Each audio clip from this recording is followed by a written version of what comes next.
Costello. Welcome to another episode of the DRH Show. As usual, in each episode, I'll be talking to interesting people within psychology, mental health, and well-being.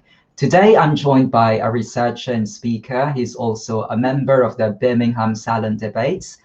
William Costello, thanks for joining me. Oh, thanks for having me. Happy to be here.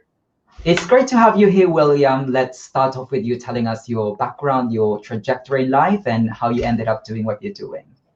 Okay, so my name is William Costello, and my background is that I moved to the UK from Ireland in 2011 to do an undergraduate degree in English and education.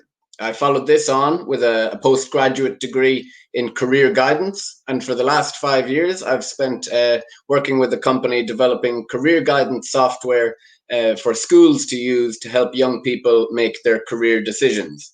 I'm returning now to Brunel University London to start my MSc in Evolutionary Psychology with the goal of going on to do a PhD and fulfilling my long-term goal of working in higher education. I also write opinion pieces on different topics such as identity politics, gender politics, and all sorts of topics around culture.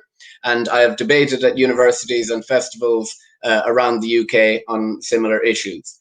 One of my most recent pieces that perhaps picked up the most traction and generated most publicity is my article about incels. And the title of that is quite provocative. It's Step Your Dick Up, Why Incels Deserve Better Advice. And I believe that's kind of what brought us together today.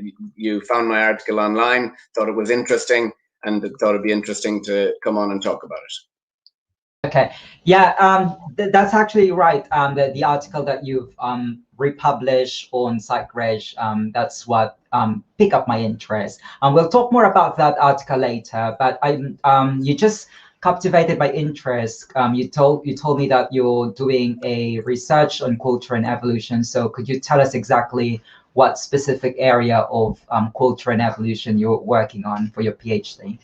I'm not starting my PhD yet. Hopefully I'll make it onto a PhD after my master's, and I'll start my master's next week. So the areas in which I focus my research or study on, I'm not quite decided yet. I'm pretty open-minded, but it would probably be perhaps something to do with masculinities, gender, or sexuality, so something around those areas. But I'm an open book. It's actually a little bit interesting how I actually came to become interested in evolutionary psychology. So like I said, my background, my first degree was in English and education. And my first, looking back, I recognized that my studies had actually taken unusual segues towards evolutionary psychology at various points, but I didn't realize it at the time. For example, in my English degree, I did a creative writing English module on erotic fiction, of all things. And for that, I read a book called The Evolution of Desire by evolutionary psychologist David Buss, which I found absolutely fascinating. I also wrote my dissertation defending the literary work of Tucker Max. I defended his work against accusations that it was promoting of rape culture. Tucker Max went on to host the Mating Grounds podcast alongside Dr. Jeffrey Miller, who's an evolutionary psychologist, and they attempted to bring evolutionary psychology more towards the mainstream through that podcast. And that's something I'd like to do with whatever I study. I'd like to make it very accessible to contemporary society. So that's kind of ways in which my attention had been gravitating back towards evolutionary psychology without realizing it. And then over the last number of years, I'd been driving a long commute to and from work. And I essentially turned my car into a little mobile university with podcasts and audiobooks. And again, the content kept coming back towards evolutionary psychology. So I decided now is the time to go back and try and get into that field. And like I said, I'll start my master's at Brunel University next week. My student pass has just arrived today.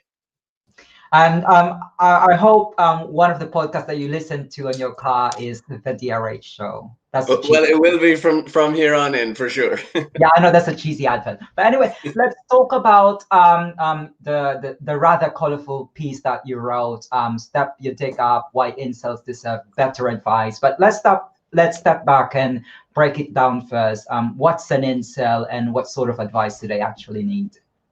So my piece largely focused on the futility of the advice that's given to incels. But yeah, let's define our terms first. So an incel can be defined as someone who has difficulty or has an inability to access sex or relationships or love from women. They find it extremely difficult to attract women. And a significant minority of these will find a sense of community, kind of talking misogynistic vitriol online. And rare individual cases have actually lashed out at society in horrific acts of violent rage. Elliot Rodger, in fact, murdered multiple women. He's a most famous example of an incel. Now, media and cultural depiction tends to fixate on the latter two. So those kind of misogynistic online groups or the violent rare cases. And the media tends to fixate on those two and use them to represent all incels as misogynistic. But if we consider that the number of men who have not had sex within the last year has increased threefold in the last decade, we must conclude that the majority of incels are peaceful and non-violent. So it's kind of emblematic that society uses the most extreme examples of a group to represent them or misalign them. Now, we rightly rail against this when that's done with other minority groups. For example, the harmful stereotype of Muslims as terrorists. We rightly rail against that attitude to use the most extreme voices as representation, but we're reluctant to do this for incels for whatever reason. And I think it comes back to the idea of a kind of a double standard or a juxtaposition, in that men who can't get sex are often seen as losers, but we don't really acknowledge this. We hear a lot about double standards between female and male sexual behavior. For example, women who have a lot of sex would be considered slut-shamed, while men who have a lot of sex are seen as studs. But it's often ignored how the exact inverse of this is true, and that men who can't get sex are seen as losers and kind of derided as the most lampooned group in society as incels. So that's kind of what an incel is. And in terms of the advice that's given to them, what caused me to write this piece was that I actually, the first time I ever heard an incel speak in public was at a men's conference in London last year. And he spoke. You could see that he had a lot of anxiety issues, and he had a lot of, it took a lot for him to stand up and speak to this crowd. And he spoke about how it was very. What's most difficult for him is hearing the advice: be yourself and just lift, bro. So just lift, bro, I'm told, is a common piece of, it's kind of like a magic bullet style advice provided to incels, particularly from men.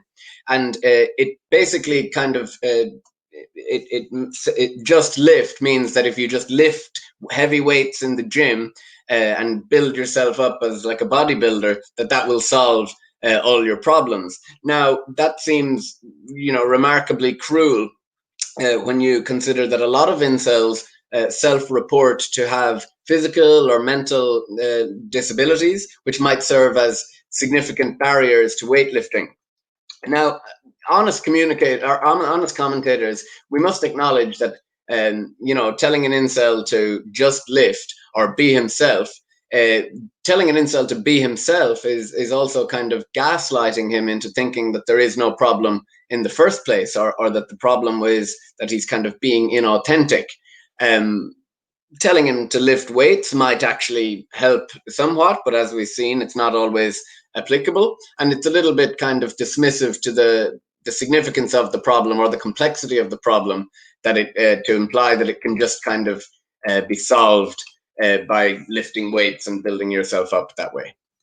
And of course, aside from that interesting article, you also wrote something else on your Medium blog. I was looking to your Medium blog, and I found an article where you said that we should engage in a battle of ideas instead of battle of identities. So, William, if you could just explain to us what's the danger with engaging in a battle of ideas. So the tendency now in modern times is to kind of see the world through your identity, through the prism of your identity group first, rather than as an individual. So I will always be defined as a straight white male, and everything a lot of people will think they can tell a lot about my views and my opinions just based on that fact alone. Which is that idea itself is very anti-universal values, anti-enlightenment thinking, and you shouldn't judge people based on their immutable characteristics. We should respect people as individuals, and not just judge them on their group identity. We also, unless we give a better, so if we take how that might apply to incels, they take a lot of comfort in what is the fraternity and the community and the identity element of these online communities, which is, in their opinion, a lot better way. It's a lot more fulfilling to them than the mating market or the world of dating, which they could see as ritualistically humiliating, rejecting. They see that the world of dating kind of rejects them.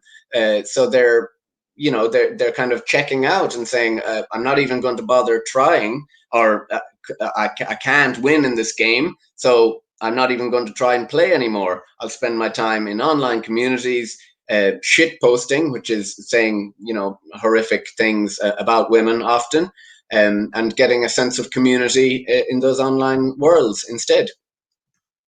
But of course, William, on the other side of the spectrum, people say that, their identity is a crucial component of someone's experiences. So there's always a need to view people in relation to their race, to their gender identity, or even to their preferred pronouns. So what do you make of that? Yeah, absolutely. That seems to be the modern tendency now. And, using your identity can be a powerful way to kind of create solidarity between groups. But something about the incel identity that's strange is, similarly to how we usually tend to prop up disadvantaged groups or minorities in society and try and make the world more fairer for them. Now, at no point am I implying that we need to have a fairer distribution of sex or anything like this.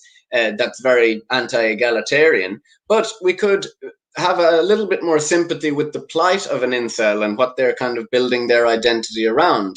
I do believe that incel is an identity one has to embrace, because nobody can objectively claim that they cannot get access to sex or love.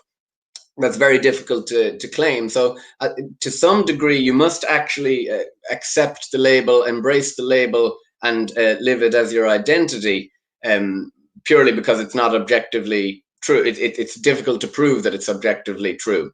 One thing that's interesting, just on the topic of identity, on the back of my article, a feminist academic reached out to me actually to kind of collaborate and exchange discussions. She's writing a book about incels.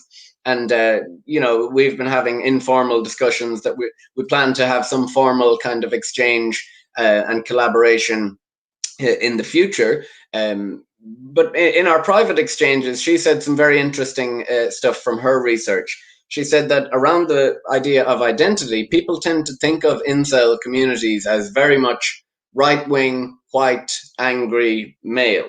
Where she says it's a lot more minorities are actually represented, Black and Asian men as well, and incels are regarded as quite politically conservative and white, and perhaps that's something that has to do with the lack of sympathy coming their way, because people tend to not look at white men with much sympathy now. They tend to be viewed as quite privileged. But I don't think anybody could describe the incels in this community, whether they're white, Black, or Asian, as privileged, they're certainly not winning in the lottery of life, so to speak.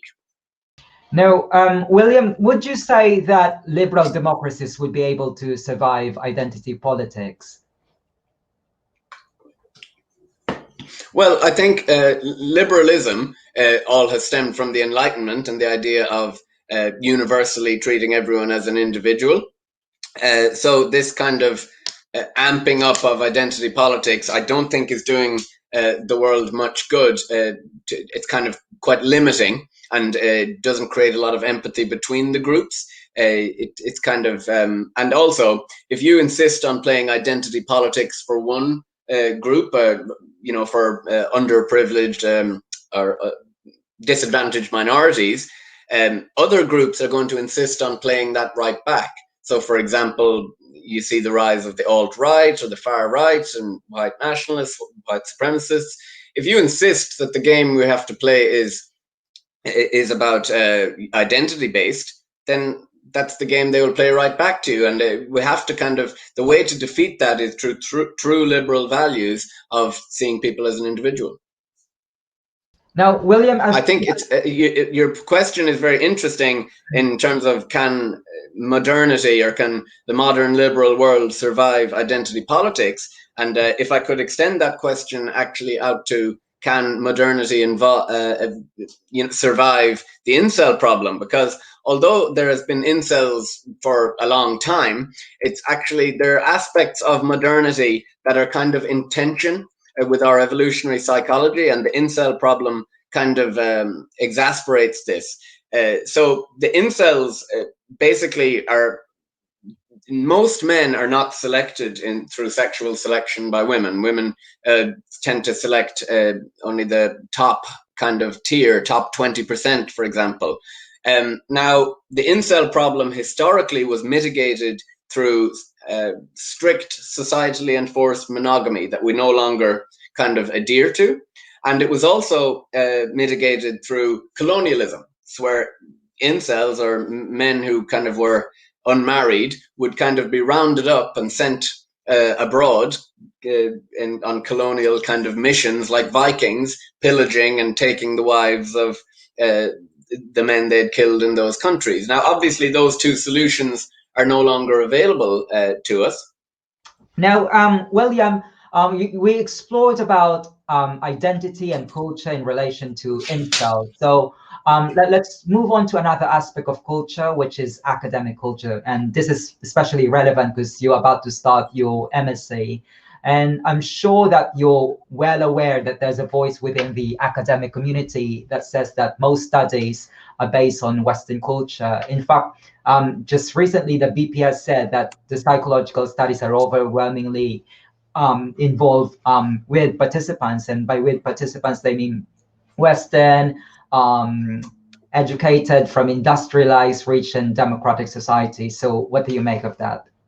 Yeah, I think the problem is known as the weird problem, right? That we kind of you tend to look at the world through that lens. Yeah, in academia, I think we have to extend studies out to include more populations. Certainly in my article that I wrote, there was a lot about the Japanese group called the Hikikomori, which is essentially kind of an exasperated, ongoing incel problem that they are dealing with. I did want to grapple with that idea in my article, and perhaps I will in further research. It was already a pretty long article for the kind of contemporary mainstream, so I was trying to trim it down towards the end. There's something else I also wanted to deal with in my article was the kind of racializing of the attraction economy, and in terms of kind of certain racist attitudes people have in their kind of in their dating attitudes. For example, the stereotype of East Asian men as less masculine, or whatever it might be. And I wanted to kind of analyze some of the data and statistics on attitudes and opinions in that area too. Now, William, you've obviously been doing a lot of readings within evolutionary psychology. So could you share to us some of the latest trends within evolutionary psychology? Okay, so something that's actually very relevant and kind of relevant to my incel idea is a new bit of research from someone called Tanya Reynolds, and she developed a study that's called, I think it's called Man Up and Take It. And it basically describes the way in which we morally typecast females as more of a likely to be a victim in our mind and to be more virtuous, and whereas we see the male as a more aggressor and kind of almost more criminal in their kind of characterization. And that's a tendency that we tend to have. The same study also found that we tend to not value male social pain as much. So, for example, the pain of being rejected by a woman is not really seen as that significant, because we kind of value male pain, emotional pain, less anyway. We kind of downplay, society downplays, and there is research that shows that physical pain and social pain, like rejection, exclusion, ostracism, activates the same regions of the brain as physical pain.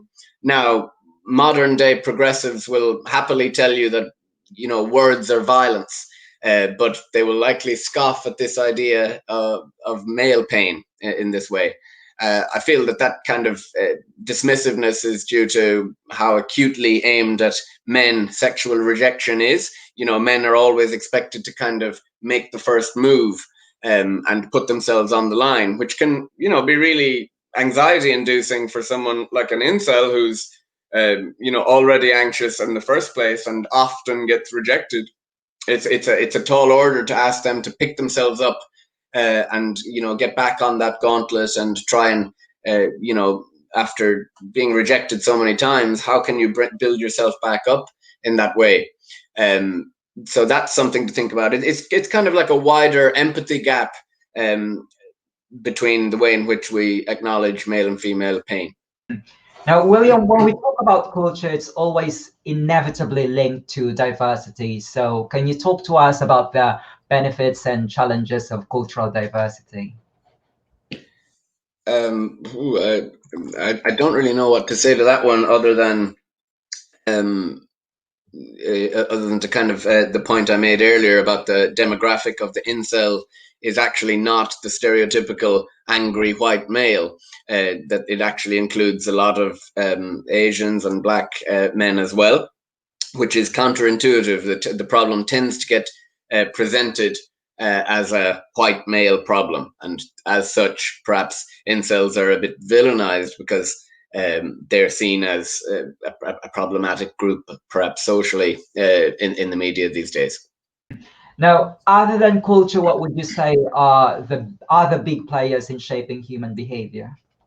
So that's actually a good question. That's what brought me onto my course, actually. So the course I'm doing is not just evolutionary psychology. It's called Psychology, Evolution, and Culture, which, as you alluded to, are the two big game players in terms of shaping behavior. Personally, I think men, in terms of male psychology, we're pretty simple creatures, and we tend to kind of, our male behavior tends to be shaped by female sexual selection. I think that's a huge player in terms of shaping our behavior, in that we tend to just do what women will reward. So I often joke to female friends of mine that if they want different male behavior, they perhaps just need to start rewarding different things. So, for example, I think it would be a great idea if more women rewarded stay-at-home dads or full-time fathers. However, there's recent research by an academic called Joanna Pepin, and she's doing research into what people actually want from their relationships. And from those studied in her research, 5% said that they would be open to a relationship with a man that works part-time or no time at all. So that doesn't bode well in terms of full-time fathers attracting a long-term mate. So in terms of, you know, our economics of it, we've done a great job with feminism of bringing women out of the home and into the workplace, but we've not done a great job of bringing men kind of back out and into the home. And I think, this leads to all sorts of other problems, because if women are now, succeeding with great success in the workplace, they're no longer kind of obliged or socially pressured to kind of, to settle for a man. And I think it's an uncomfortable truth that for much of our history, that is what has been happening, that women have been settling for men that they don't necessarily want, but they kind of feel that societally they're no longer judged for being a single woman in her 30s. So they're aiming higher and higher. I think that women make far better mating choices than us, due to the increased parental investment. They have a lot more to lose by making a wrong decision with the man that they choose. So they're a lot more choosy in terms of who they select, and they generally tend to select someone of equal or higher status than them. Now, if you take it now that women are succeeding in the workplace and being educated to a high level, though they're still wanting a partner who's also highly educated. So this doesn't bode too well when you consider that they're outpacing men to a rapid degree in the workplace or in education, because they want an equal or higher educated partner as well. And there's a truth to the kind of somewhat joke claim that there really aren't enough good men out there, if we to go by women's own standards. Now, let's move on to something different. Earlier, during the introduction, you mentioned that you work in career guidance, and most of my subscribers are actually between the ages of 20. So some of them are in universities. So what would be your advice for those who are unsure whether to go to university or do an apprenticeship? And would you also say that going to university is really worth it? Oh, okay. So yeah, I think it very much depends on the individual and on the field that you want to get into. So, for example, for myself, with my aspiration to work in higher education, that was a field that definitely demanded a kind of, to get that PhD and to move in through that route. Now, it took me quite a while to kind of to decide what I wanted to focus on. So perhaps getting a bit of experience first. In terms of with apprenticeships, my advice would be only take an apprenticeship if there's a really good opportunity there. Not every apprenticeship is the same. So some employers will treat their students great and or treat their apprentices brilliant and give them great opportunities, and others might just be looking for a kind of cheap employee for a while. So it really is a case-by-case scenario. You've got to look at yourself as the individual. Are you academic minded or more learning on the job? I think there is still a place for a university, absolutely. But I think perhaps students need to put a bit more thought into what it is they might like to study rather than just jumping straight in. Now, talking about universities and in relation to what we've been talking earlier, do you think there's a threat to free speech within universities in the UK? I think so, actually. Yeah, if I think back to my kind of education aspect of my degree and my postgrad, it was very much at the time I wasn't politically minded at all. But looking back now, I realize what a extreme left-wing kind of slant that was presented in a lot of my lectures, which didn't strike me as odd at all at the time. I just thought that's what everybody thinks. That's fine. I think, there's been a collaboration letter signed by a lot of academics saying that they're worried about free speech on campus. And it's just that the social penalty to saying the wrong thing or being misinterpreted is so high, and we're so primed to kind of give the least charitable interpretation of what someone says in order to kind of create a bit of an outrage online about them, that leads to a lot of people just kind of saying, I better not risk saying what I really think or even thinking about something there and then, because there isn't really a pathway to redemption for someone who says the wrong thing and didn't really mean it. You know, it's kind of a very fraught atmosphere that, and I suppose everything is being recorded online with, you know, videos. You know, everything is, you can go back through someone's Twitter and find something problematic that they've said 5 or 6 years ago and bring it back to the surface. So I think there's a lot of things going on that are making people a little bit kind of less inclined to kind of think things through on the spot and kind of make mistakes in real time, which is kind of stifling towards free speech. And, you know, free speech is, in my opinion, a master value, that it's the only way you can kind of challenge bad ideas, and the only way you can kind of figure things out is with your use of language. I mean, we're only reminded of the Charlie Hebdo massacre, which the anniversary came out recently. And, you know, people's attitudes to that, it's actually depressing to see how much people victim blame in that example. They tend to say, well, if they didn't upset people, they wouldn't have got killed, which I think is actually a pretty Islamophobic thing to say, because it's a bigotry of low expectations. That it kind of implies that radical Muslims are more like a tiger being poked with a stick, that if you draw a cartoon of the Prophet, they'll come into the cartoonist's office and massacre them. That's, you know, a very low bar expectation of Muslim people that I just don't think is very fair. Now, William, we're already moving towards the latter part of this conversation, and usually my last few questions are about, you know, earlier we talk about your research and about the kind of, you know, your kind of politics and the kind of things that you believe on. But these sets of questions, the last sets of questions, is more about, you know, trying to know more about William as the person. So, right.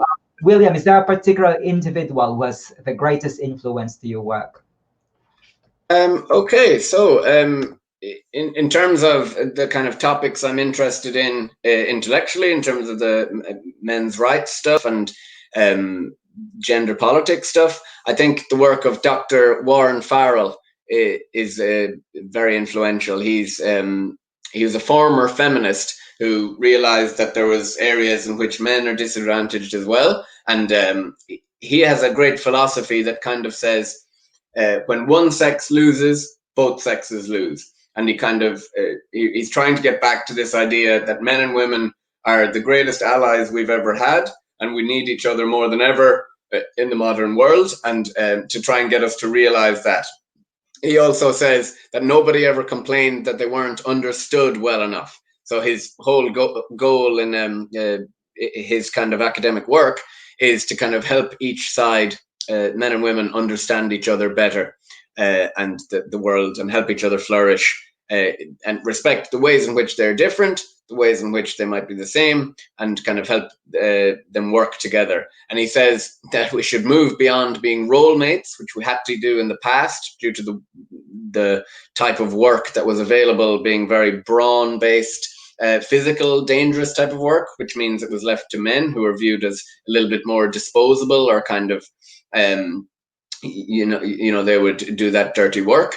We can move beyond being role mates and move into being soulmates now, where we can find new ways to balance relationships and gender dynamics. Now, William, can you tell us about the Birmingham Salon debates? Yeah, so Birmingham Salon, it's basically a satellite group of the larger Battle of Ideas festival, which is the Battle of Ideas is the largest debate festival in Europe. And every year we gathered at the Barbican Centre in London, and there would be a choice of over 100 debates with some of the greatest intellectual minds and academic minds of the time, discussing a load of controversial topics, interesting topics on technology, ethics, philosophy, science, gender, every sort of topic you can imagine that captures public imagination. And you could spend the whole weekend choosing which debates you would go to and who you would see think their ideas through. And the whole ethos and philosophy of the Battle of Ideas is free speech allowed. They're absolutely free speech absolutists. which kind of, encourage people to, whether you disagree with them or agree with them, they respect your right to express yourself and to think things through in real time. So Birmingham Salon is just a more local satellite group of the Battle of Ideas, and we do basically a smaller scale version of that. Now, hopefully, in the post-COVID world, we'll be up and running again soon, and that we'll have another Battle of Ideas festival in the future, and more locally, some of the Birmingham Salon as well. And of course, you're one of the debaters at Birmingham Salon Debates. That's right. So I've debated myself, and as an audience member, you can contribute. I'll also help produce the debates in kind of attracting speakers, different intellectuals and academics from around the place. And I even chaired one debate, even though that's not my forte. I'm better as a contributor rather than the organizer or the chair of the debates. Mm-hmm. What makes a good debater? What makes a good debater?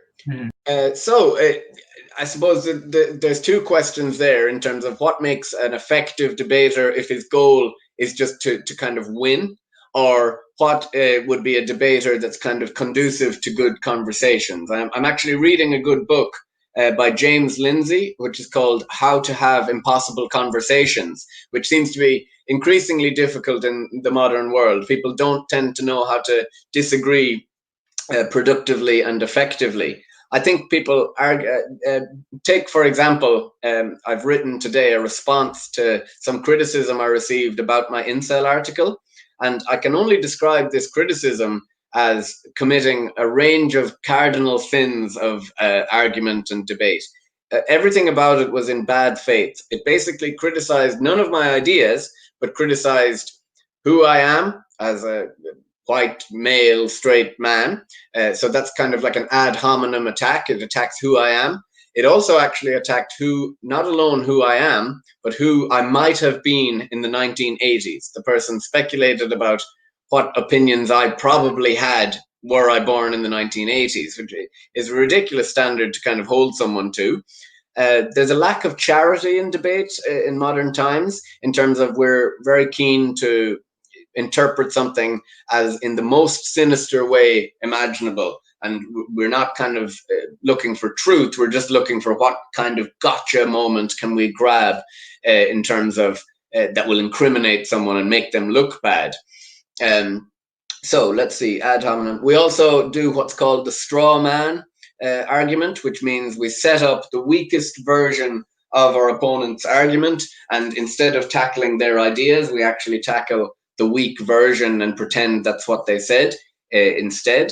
We also attack people by guilt by association. So if I shared a stage with somebody, so for example, in this criticism I received about my article, one of their main criticisms was the platform on which it was published. Now, my article has been published on numerous outlets now who've seen value in it, including your own blog, which has picked it up and kind of ran with it. And I believe even yourself, actually, on Twitter, you nearly got in trouble for being associated with me. I think there was a Twitter account that suggested you shouldn't be talking with me. Or do you want to tell the viewers about that? Yeah, I've been in a number of incidents with BPS. The most recent one was with Dr. Costello. I don't know if you followed that incident, but basically she wrote a letter to the BPS, and she said that there's too much social justice pieces in the BPS. And I kind of share the same sentiment with Dr. Miller, actually. I don't know if you followed that.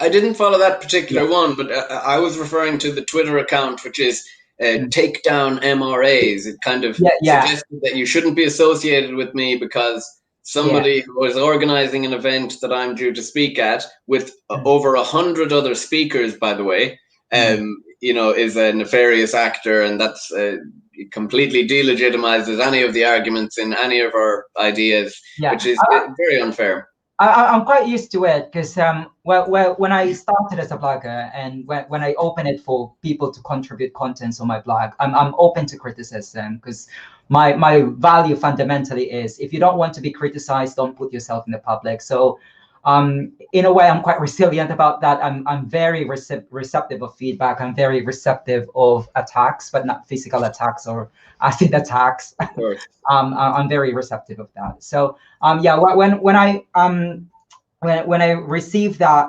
comment in relation to what you wrote, I just dismiss it. Basically what I'm saying is if you really have a valid argument to counteract what you wrote, I'm always welcome to publish what you've got to say. So that's really how I stand as a publisher.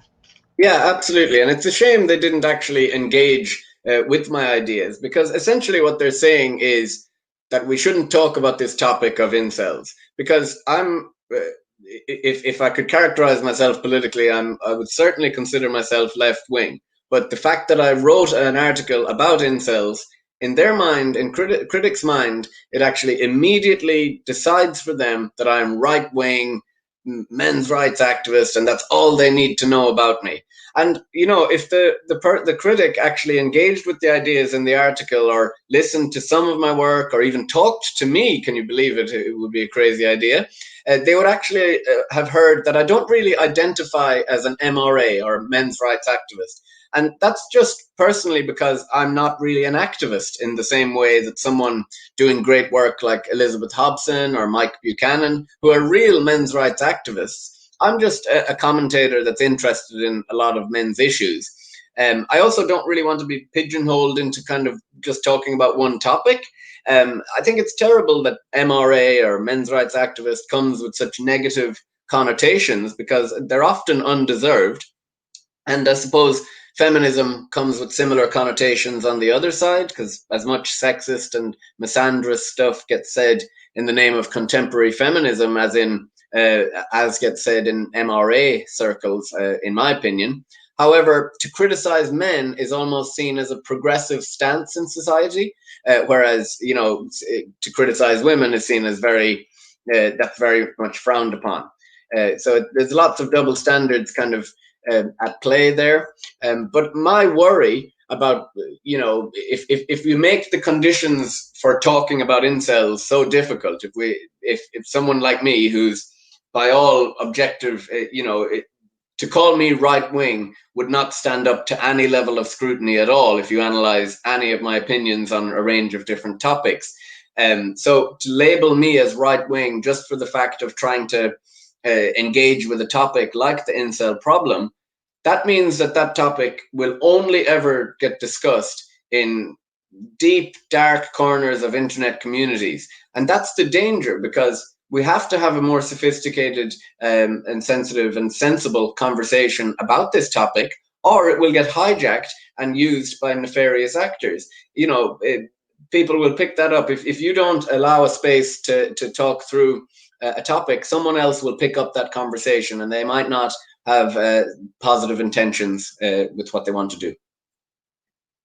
Now, William, you've been your background is not really in psychology. Your background is in English, as you've said earlier. But I'm pretty sure that since you announced that you'll be doing research on evolutionary psychology, you've been hearing some misconceptions about psychology. So if you could just sort of share those misconceptions that you've heard about psychology or about incel, and address those misconceptions. Yeah, so evolutionary psychology gets a kind of a bad reputation for kind of similar reasons, in that it's kind of mischaracterized. I think critics of it, criticize it from a number of different angles. And it's kind of like a straw man argument where they attack what you think evolutionary psychology is.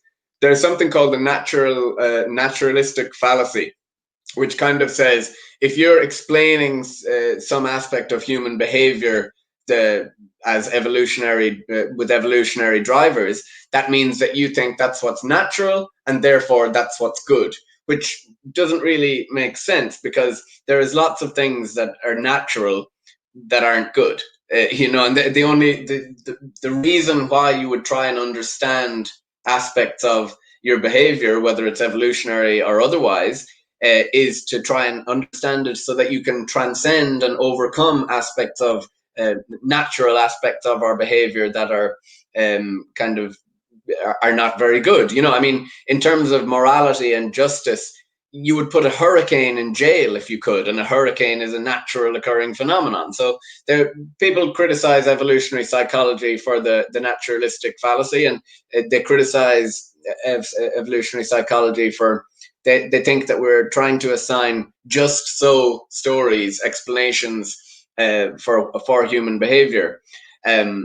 Now, to find an evolutionary reason for a human behavior is not to say that that behavior is completely fixed and that we're not malleable at all and that we're just set in stone, which doesn't really stand up to scrutiny either. I don't know any evolutionary psychologists who actually think that. They all, you know, we might, as a field or as psychologists, we might consider that human beings are less malleable than a lot of people might think. But that doesn't mean that we're completely, we just rail against this idea that human beings are blank slates and that it's all imposed upon us by culture. That's not really true. Like, my course is the best example. You've got to look at evolution and culture in tandem as shaping human behavior. Let's talk about your blog. What's your favorite piece on your blog?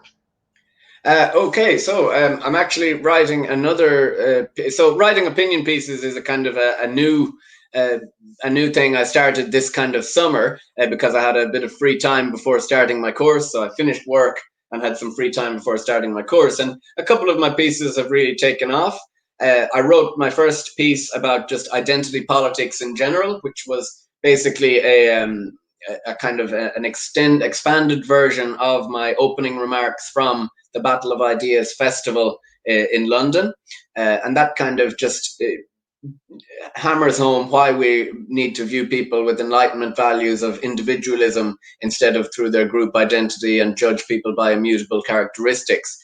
I also wrote about the Karen phenomenon, where you know, women are being criticized for being Karens, and it's socially acceptable to criticize women for being Karens there. So you can check that piece out on my Medium. I've also written about polyamory as a kind of relationship structure and kind of what we might think about that. And my latest piece, which is actually coming out either this evening or next week, is about the ways in which sport and the Irish kind of Irish identity and Irish character can be used as a vehicle to transcend and overcome racism, that we can kind of form new coalitions on top of new tribes rather than viewing people through race and the science behind that. And it also talks about how Ireland and Irish people are, in my opinion, the best example and most positive example of what I would call positive cultural appropriation. I don't really get the negative connotations with cultural appropriation. As an Irishman and Irish people, we love to share our sport, our dance, everywhere in the world. So my latest article explores how it might benefit the world if everybody took an Irish approach to cultural appropriation, embedding themselves into a new culture, retaining your own sense of kind of identity and culture, the richness of that, and also inviting other people in. So that's my latest piece, which I'm quite happy about. And if I send it your way, you might tweet it out and get a bit of coverage for it. Mm-hmm. And I'm also happy to republish this in PsychRage, because I republish contents in PsychRage. But Great. William, how do you relax? What's your de-stressing outlet? Okay, so my girlfriend and I, we love doing hot yoga together. I play Gaelic football, which is a native Irish sport, which is basically like a cross between basketball, soccer, and rugby. It's an ancient game, so it's thousands of years old, and there's loads of historical importance on that. It's actually, when somebody asks me about Irish culture, I'll point towards our native sport and our native games as the most important aspect. It's actually, if you think about how far we've come historically, it's only 100 years ago that in Ireland, British tanks drove into our national stadium and opened fire on the players and the fans. That's 100 years ago. Now, in the 100 years since, after a civil war and after all the troubles in terms of the north of Ireland and Anglo-Irish tensions, we've made such progress now in Anglo-Irish relations that I live in England, and tonight I'll go to training to play Gaelic football alongside Irish guys, English guys. Whoever wants to play is welcome to come and appropriate a bit of my culture.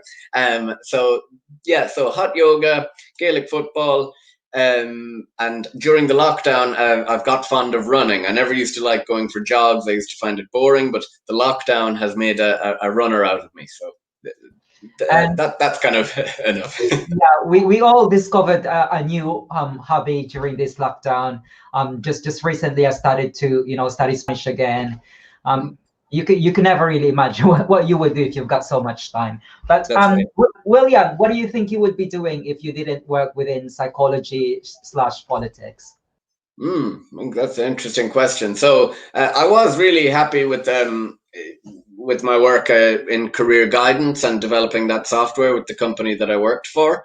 The reason I got into that was because my father gave me advice when I was young. He said, always spend big money on two things in life, your shoes and your mattress, because for 1/3 of your life, you're on your feet, and the rest of the time, you're in your bed. So if you have good shoes and good mattress, you're always comfortable for most of the time. And now if we can apply that logic to your career, if you think about how long you spend at work or in your career, you should do everything you can in the early part of your life to plan that that's going to be something you're really happy with as much as you can. So when I spoke with students, I would say, this is your preparation time. Now you're in the life planning mode.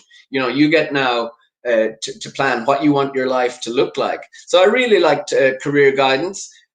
Perhaps I would like to go into therapeutic, perhaps couples counseling or something like that in the future with the psychology element.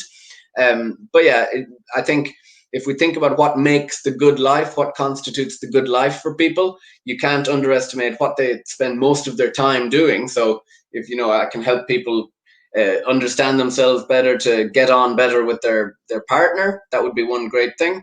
Or if I could help them choose a career that they love and help them figure out how to do that, those are two very worthwhile projects for me.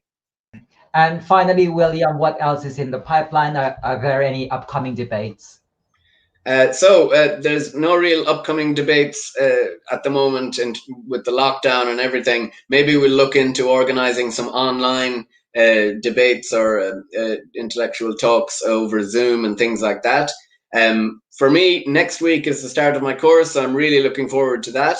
I'm hoping I'll be able to go there in person as much as possible, and that it won't all be delivered online. But yeah, so I'm probably all the books I read over the next year are probably going to be academic ones and not much for pleasure. But luckily, I enjoy the field. And my plan is then to hopefully go straight on to a PhD. So if anyone's listening that would like to work with me, I'm open to any ideas, preferably somewhere sunny. Brilliant. Well, William, it's been an insightful conversation with you, but unfortunately our time is up. I look forward to hearing more about your work, about your blog pieces. Again, thank you for sharing your time and expertise. No, thanks for having me. And yeah, if anyone wants to follow my work, I'm sure you'll link to my Twitter, which is @Costello William, and you can link in the show notes. Thank you. Great. Thanks, Dennis.